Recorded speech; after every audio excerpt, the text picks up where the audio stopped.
கண்டிப்பாக எந்த குழந்தையாக இருந்தாலும் பேர் கூப்பிட்டா திரும்பி பார்க்கணும். பருவம் எஸ்பெஷலி அந்த கிரிட்டிக்கல் இயர்ஸான 0 to 3 இயர்ஸில் எல்லா குழந்தைகளுமே ரிக்ரெஷன் ஃபேஸ் பண்ணுவாங்க. நிறைய ஆர்டிஸ்டிக் சில்ட்ரனுக்கு ஜாயிண்ட் அட்டென்ஷன் ரொம்ப கம்மியாக இருக்கும். எல்லாருக்கும் வணக்கம். இன்னைக்கு நம்ம ஆட்டிசமோட ஏர்லி சைன்ஸ் என்னென்ன அப்படின்றத டீட்டெயில்டாக பார்க்க போகிறோம். ஆட்டிசம் ஸ்பெக்ட்ரம் ஒரு ஆட்டிசம் ஸ்பெக்ட்ரம் டிஸார்டர் அப்படின்னு வெவ்வேறு டேர்ம்ஸால் அழைக்கப்படுறத நிறைய பெற்றோர்கள் கண்டிப்பாக கேள்விப்பட்டிருப்பீங்க. ஸோ இந்த ஆட்டிசமோட ஒரு கோரான விஷயம் என்னென்னா early identification and early intervention. So ஆட்டிசமில் இருக்கிறது ஒரு ஆட்டிசம் ஸ்பெக்ட்ரமில் இருக்கிறது ஒரு பிழை கிடையாது. பட் அதை சீக்கிரமாக கண்டறிஞ்சு ஆட்டிசம் ஸ்பெக்ட்ரமுக்கு தேவையான சப்போர்ட்ஸ் தான் நம்ம அந்த குழந்தைக்கு தரும்போது அவங்க ரொம்பவே அழகாக டெவலப் ஆகி வருவாங்க. ஸோ ஆட்டிசம் ஸ்பெக்ட்ரம் அப்படின்னு சொல்லும்போது நிறைய விஷயங்கள்லாம் அவங்களுக்கு சில சேஞ்சஸ் இருக்கும். அவங்க கற்றுக்கிற விதத்தில், அவங்க ப்ராசஸ் பண்ணுற விதத்தில் சேஞ்சஸ் இருக்கும். அதெல்லாம் என்னன்ற இன்ஃபர்மேஷன் பெற்றோர்களுக்கு முன்னாடியே கிடைச்சா அதுக்கேற்ற மாதிரி அவங்களால பெட்டராக சப்போர்ட் பண்ண முடியும் இல்லையா? ஸோ அதுக்கு அவங்களுக்கு ஃபர்ஸ்ட் என்ன தெரியணும்? ஆட்டிசம் ஸ்பெக்ட்ரம் இருந்தால் அவங்களுக்கு சீக்கிரமாக எப்படி அதை கண்டறிகிறதுன்னு தெரியணும். அதுதான் இந்த வீடியோவில் நான் டீட்டெயிலாக சொல்லியிருக்கேன். ஸோ உங்களுக்கு இந்த இன்ஃபர்மேஷன் ஹெல்ப்ஃபுல்லாக இருக்கும்னு நினச்சிங்கன்னா கண்டிப்பாக இந்த வீடியோவை ஃபுல்லாக பாருங்கள். என்னோட பேர் வைஷ்ணவி. நான் ஒரு பேச்சு பயிற்சியாளர். அந்தாதி ரீஹாப் அப்படின்ற நிறுவனத்தை நான் 4 வருஷமாக நடத்திட்டு வந்துட்டுருக்கேன். அந்தாதி ரீஹாப்பில் ஸ்பீச் டிலே இருக்கிற குழந்தைகள், ஆட்டிசம் ஸ்பெக்ட்ரமில் உள்ள குழந்தைகளுக்காக தான் நாங்கள் அதிகமாக ஸ்பெஷலைஸ் பண்ணிகிட்ருக்கோம். எங்ககிட்ட speech therapy, occupational therapy, special education and mental health சர்வீசஸுமே இருக்குது. நீங்கள் போத் ஆன்லைனில் அண்ட் ஆஃப்லைனில் அவைல் பண்ணிக்கலாம். உங்களுக்கு எங்ககிட்ட அப்பாயின்மெண்ட்ஸ் ஃபிக்ஸ் பண்ணணும்னா கீழே டிஸ்கிரிப்ஷன் பாக்ஸ்லையும் கமெண்ட் செக்ஷன்லையும் இருக்க லிங்கை கிளிக் பண்ணி நீங்கள் அப்பாயின்மெண்ட்ஸ் ஃபிக்ஸ் பண்ணிக்கலாம். ஸோ ஒரு குழந்தை ஆட்டிசம் ஸ்பெக்ட்ரமில் இருக்காங்களோ அப்படின்ற சந்தேகத்தை இந்த 3 ஏர்லி சைன்ஸ் வச்சு ஓரளவுக்கு கண்டுபிடிக்கலாம் அப்படின்னு நான் சொல்லுவேன். இந்த ஃபைனல் டயக்னோசிஸ் ஹவவர் ஒரு குவாலிஃபைட் ப்ரொஃபஷனல் தான் பண்ணணும். பட் இந்த மாதிரியான ஏர்லி சைன்ஸ் இருக்கும்போது நம்ம அதுக்கு அடுத்த இருக்க ஸ்டெப்ஸை எடுக்கிறது ரொம்ப அவசியம். அதாவது ஒரு டெவலப்மெண்டல் பீடியாட்ரிஷியனை போய் பார்க்குறது, ஒரு ஸ்பீச் தெரபிஸ்ட், ஒரு ஆக்குபேஷனல் தெரபிஸ்ட்டை போய் பார்க்குறது ரொம்ப இம்பார்ட்டன்ட். ஸோ அந்த 3 ஏர்லி சைன்ஸ் என்னென்னு பார்க்கலாம். ஃபர்ஸ்ட் விஷயம், ஒரு குழந்தை 1 இயர் ஆகியும் நேம் கால் ரெஸ்பான்ஸ் இல்லை அப்படிங்கிறது கண்டிப்பாகவே நம்ம கவனிக்க வேண்டிய ஒரு விஷயம். இதை நம்ம ஒரு ஏர்லி சைனாக தாராளமாக எடுத்துக்கலாம். ஸோ 1 இயர் அளவில் கண்டிப்பாக எந்த குழந்தையாக இருந்தாலும் பேர் கூப்பிட்டா திரும்பி பார்க்கணும். அவங்க பேர் கூப்பிட்டா அந்த டைரெக்ஷனில் திரும்பி பார்த்து ரெஸ்பாண்ட் பண்ணுறது. ஸோ ரெஸ்பாண்ட் அப்படின்றது வேர்பலாக வார்த்தையாக இல்லைனா கூட ஏதாவது சைகைகள் மூலயமா ஹாய் சொல்கிறது, ஹலோ சொல்கிறது, ஹைஃபை கொடுக்குறது, இந்த மாதிரியான விஷயங்கள் இருக்கிறது ரொம்ப அவசியம். ஸோ கண்டிப்பாக நேம் கால் ரெஸ்பான்ஸ் இருக்கணும். அண்ட் 1 இயர் அளவில் கண்டிப்பாக கண் தொடர்பு, ஐ கான்டாக்ட் நல்லாவே மெயின்டைன் ஆகியிருக்கணும்.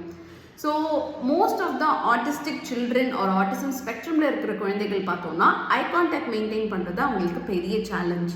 சில பேர் அவங்களே ஒத்துட்ருக்காங்க, தட் இஸ் ஐ கான்டாக்ட் அவங்களுக்கு ரொம்ப பெயின்ஃபுல்லாக இருக்குது, அவங்களுக்கு ரொம்ப டிஸ்கம்ஃபர்ட்ஃபுல்லாக இருக்குது அப்படின்ற மாதிரியான விஷயங்கள். ஸோ அதனால் ஐ கான்டாக்ட் இல்லை ஒரு ஐ கான்டாக்ட் அவங்க மெயின்டைன் பண்ண மாட்டேங்கிறாங்கன்ற விஷயத்த நம்ம கண்டிப்பாக ஒன் ஆஃப் த ஏர்லி சைன்ஸாக எடுத்துக்கலாம். செகண்ட் ஏர்லி சைன் என்னென்னா ரிக்ரெஷன். ஸோ ரிக்ரெஷன் அப்படின்னு சொல்கிறது ஏதாவது ஒரு விஷயம் செஞ்சுட்டு இருந்த குழந்தை திடீர்னு அவங்க அதை பண்ணாமல் விட்டுருவாங்க, செய்யாமல் விட்டுருவாங்க. சில வார்த்தைகள்லாம் சொல்லியிருப்பாங்க, பட் காலடைவில் அதை மறந்துடுவாங்க, அதை சொல்லாமையே விட்டுருவாங்க. ரிக்ரெஷனுன்றது ஒரு டெவலப்மெண்டல் ஃபேஸ்லேயுமே ரொம்ப காமன் தான்.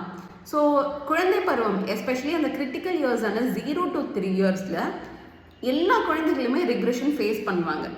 சம்டைம்ஸ் என்விரான்மெண்டல் மாடிஃபிகேஷன், அதாவது புது வீடு போயிருப்பீங்க, புது ஊருக்கு போயிருப்பீங்க, அவ்வளோ நாள் சென்னையில் இருந்துருப்பீங்க, திடீர்னு அமெரிக்கா போயிருப்பீங்க, சிங்கப்பூர் போயிருப்பீங்க, புது சூழல் இருக்கும், புது லாங்குவேஜ் இருக்கும். இந்த மாதிரியான டைமில் சம்டைம்ஸ் ரிக்ரெஷன் நடக்கிறதுக்கு வாய்ப்பு இருக்குது. சம்டைம்ஸ் டீதிங், அதாவது புதுசாக பல்லு முளைக்குது அப்படின்னும் போது குழந்தை சாப்பிட்றதுக்கு மறுக்கிறது, முன்னாடி நல்லா சாப்பிட்டுட்டு இருந்த குழந்தை இப்போ சாப்பாடை அவாய்ட் பண்ணுறது, அந்த மாதிரியான ரிக்ரெஷன் பாசிபிள். சம்டைம்ஸ் சாலிட்ஸுக்கு ஷிஃப்ட் ஆகும்போது, இவ்வளோ நாள் liquid and semi solid food தான் நம்ம கொடுத்துட்டே வருவோம் குழந்தைங்களுக்கு, திடீர்னு சாலிட்ஸ் ஷிஃப்ட் பண்ணும்போது ஏதாவது சில ஸ்கில்ஸ் ரிக்ரெஸ் ஆகும். இந்த மாதிரியான ரிக்ரெஷன் மோஸ்ட்லி எல்லா கிட்ஸ்க்குமே காமனான ஒரு விஷயம்தான். பட் நம்ம ஆர்டிஸ்டிக் ஸ்பெசிஃபிக்காக பார்க்கும்போது என்னென்னா மோஸ்ட் ஆஃப் த சில்ட்ரனுக்கு சோஷியல் ஸ்கில்ஸ் ரிக்ரெஷன் ஏற்படும்.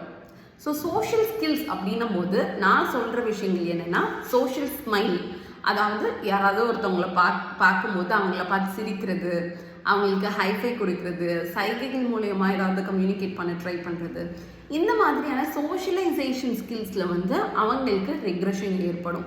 ஸோ இந்த ஒரு சைனை நம்ம பார்த்தோன்னா ப்ராபப்ளி அது ஒரு early sign of speech delay ஒரு ஆட்டிசமாக இருக்கிறதுக்கு வாய்ப்புகள் இருக்குது. இதெல்லாம் கன்ஃபர்மேட்டரி சைன்ஸ்ன்னு நான் சொல்லலை, பட் நிறைய பேரண்ட்ஸ் இதை ரிப்போர்ட் பண்ணதுனால இதை வந்து நம்ம ஒரு ஏர்லி சைனாக எடுத்துக்கலாம். ஸோ நம்மளுக்கு கன்ஃபார்மாக தெரியணும்னா கட்டாயமாக ஒரு ப்ரொஃபஷனலை மீட் பண்ணி ஃபர்தர் எவாலுவேஷன் எடுக்கிறது ரொம்ப இம்பார்ட்டண்ட். மூணாவது ஏர்லி சைன் என்ன அப்படின்னு பார்த்தோம்னா ஜாயிண்ட் அட்டென்ஷன் இருக்காது. நிறைய ஆட்டிஸ்டிக் சில்ட்ரனுக்கு ஜாயிண்ட் அட்டென்ஷன் ரொம்ப கம்மியாக இருக்கும். ஸோ ஜாயிண்ட் அட்டென்ஷன் அப்படிங்கிறது என்னென்னா, நம்ம ஏதாவது கை காட்டி சொல்கிறோம் அப்படின்னா அந்த டைரெக்ஷனில் அவங்க பார்க்கணும். அங்கே பாரு காக்கா போகுது, அங்கே பாரு கார் போகுது, அந்த மாதிரி நம்ம சொல்லும் போது அவங்க கரெக்டாக காரை பார்க்கணும், காக்காவை பார்க்கணும். இதுதான் வந்து ஜாயிண்ட் அட்டென்ஷன் அப்படின்னு சொல்லுவோம். இந்த ஜாயிண்ட் அட்டென்ஷன்ன்ற ஸ்கில்லு எல்லா குழந்தைகளோட மொழி வளர்ச்சிக்கு ரொம்ப ரொம்ப இம்பார்ட்டண்ட்டான ஒரு ஸ்கில் அப்படின்னு சொல்லலாம். ஸோ இந்த ஜாயிண்ட் அட்டென்ஷன் ஸ்கில் இல்லை அப்படின்னாலும் ஒரு வயசு 1.25 வயசு வரைக்கும் கூட ஜாயிண்ட் அட்டென்ஷன் வரலை அப்படின்னாலும் நம்ம கொஞ்சம் கன்சர்னிங்காக இதை வந்து அடுத்த கட்டத்துக்கு இந்த எவாலுவேஷனை எடுத்துகிட்டு போக வேண்டியது ரொம்ப இம்பார்ட்டண்ட். இந்த கட்டம் வரைக்கும் இந்த வீடியோவை பார்த்ததுக்கு ரொம்ப நன்றி. 3 different early signs of autism spectrum என்னென்னு சொல்லிட்டு நான் டீட்டெயில்டாக சொல்லியிருந்தேன். அகைன் டிஸ்க்ளைமராக நான் சொல்ல விரும்புகிற விஷயம், ஸோ இதெல்லாம் நீங்கள் வந்து ஆட்டிசமை பார்த்து பயப்படணும் அப்படின்னு சொல்கிறதுக்கு கிடையாது. இதெல்லாம் நீங்கள் பார்த்து சீக்கிரமாக ஏர்லி ஐடென்டிஃபை பண்ணி அவங்களுக்கு உண்டான சப்போர்ட்ஸ் கொடுக்கும்போது கண்டிப்பாக எந்த குழந்தையாக இருந்தாலும் அழகாக இம்ப்ரூவ் ஆவாங்க, நல்லாவே அவங்க நிறைய ஸ்கில்ஸ் கற்றுப்பாங்க, டெவலப் ஆவாங்க. சரிங்களா? இந்த வீடியோ வந்து எஜுகேஷ்னல் பர்பஸ்க்காக மட்டும்தான். இந்த வீடியோவில் சொல்லியிருக்கிற விஷயத்தை வச்சு மட்டும் ஒரு குழந்தைய டயக்னோஸ் பண்ணக்கூடாது. ப்ராப்பரான ப்ரொஃபஷனல் தான் ஒரு குழந்தைய வந்து டயக்னோஸ் பண்ணணும் பேஸ்ட் ஆன் அப்சர்வேஷன். அந்த குழந்தைய பார்த்து அவங்களோட பேசி விளையாடி நிறைய ஹிஸ்ட்ரி கேட்டு இப்படி தான் வந்து ஒரு எவாலுவேஷன் ஆர் டயக்னோசிஸ் செஷன் நடக்கும். ஸோ இந்த வீடியோ வந்து ஒரு கன்ஃபர்மேட்டரி வீடியோ கிடையாது, இது வந்து ஒரு எஜுகேஷ்னல் வீடியோ. நிறைய பேரண்ட்ஸ்க்கு ஏர்லி ஐடென்டிஃபிகேஷனோட இம்பார்ட்டன்ஸை தெரிவிக்கணும் அப்படின்றதுக்காக அப்லோட் பண்ண வீடியோ. கண்டிப்பாக இந்த வீடியோ உங்களுக்கு ஹெல்ப்ஃபுல்லாக இருந்திருக்கும்னு நினைக்கிறேன். நிறைய நியூ பேரண்ட்ஸ்க்கு இந்த வீடியோவை மறக்காமல் ஷேர் பண்ணுங்க. உங்களுக்கு வேறு ஏதாவது கேள்விகள் குழப்பங்கள் இருந்ததுன்னா மறக்காமல் அதை கீழே கமெண்ட் செக்ஷனில் பதிவு பண்ணுங்கள். உங்களோட எல்லாரோட கமெண்ட்ஸையும் நான் படிச்சுட்டே தான் இருக்கேன். நீங்கள் நம்ம அந்தாதி ரீஹாப் சேனலுக்கு கொடுத்துட்ருக்க சப்போர்ட்டுக்கு ரொம்ப ரொம்ப நன்றி. உங்களோட தொடர்ச்சியான சப்போர்ட்டை நம்ம வீடியோக்கு கீழே லைக்ஸ் அண்ட் கமெண்ட்ஸாக பதிவு பண்ணிகிட்டே வாங்க. யாருக்கெல்லாம் இது ஹெல்ப்ஃபுல்லாக இருக்கும்னு நீங்கள் நினைக்கிறீங்களோ, பெற்றோர்கள், ஆசிரியர்களுக்கு இந்த வீடியோஸ் எல்லாம் ஷேர் பண்ணுங்கள். மறக்காமல் நம்ம சேனலுக்கு சப்ஸ்கிரைபும் பண்ணிக்கோங்க. அடுத்த வாரம் இன்னொரு இன்ஃபர்மேட்டிவான வீடியோவில் நான் உங்களை சந்திக்கிறேன். நன்றி.